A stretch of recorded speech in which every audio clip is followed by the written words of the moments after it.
We're in one of the temple court areas, which I believe that represented in ancient times the garden. And within the garden is the tree of life. Now this is a unique tree of life in that it also includes the Pharaoh having his name written in eternity in the form of an egg, symbolizing the new birth.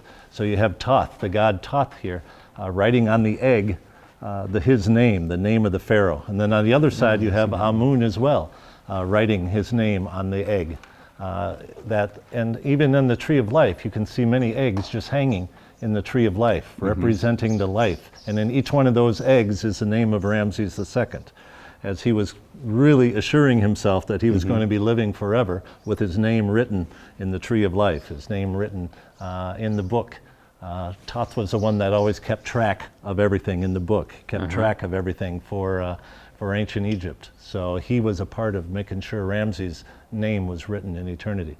Well, of course, when you think of the tree of life, you think of Genesis.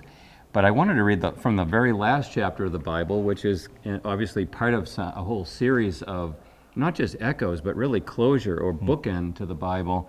And we've just read about the book of life, and then chapter 22 says, in this vision, he showed me a river of water of life, bright as crystal, proceeding out of the throne of God and of the Lamb.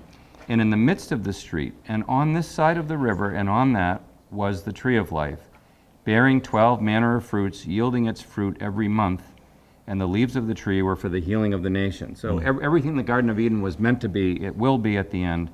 And then it says, there shall be no curse anymore. And you can think about the judgment coming from the garden. And the throne of God and of the Lamb shall be there, and his servants shall serve him, and they shall see his face, and his name shall be on their foreheads. And there will be no night any more, no need of light or lamp, neither light of sun, for the Lord God shall give them light, and they shall reign forever and ever. It's just beautiful, beatific vision of a tree of life providing healing for the nations, and of people having God's name on them. Exactly. And you think about somebody like Ramses, who was so intent on having his name everywhere, and God was calling people into a relationship with him where the only name that mattered really was his name. Right. Right, and even in the Exodus story, God says, I will give you a new name.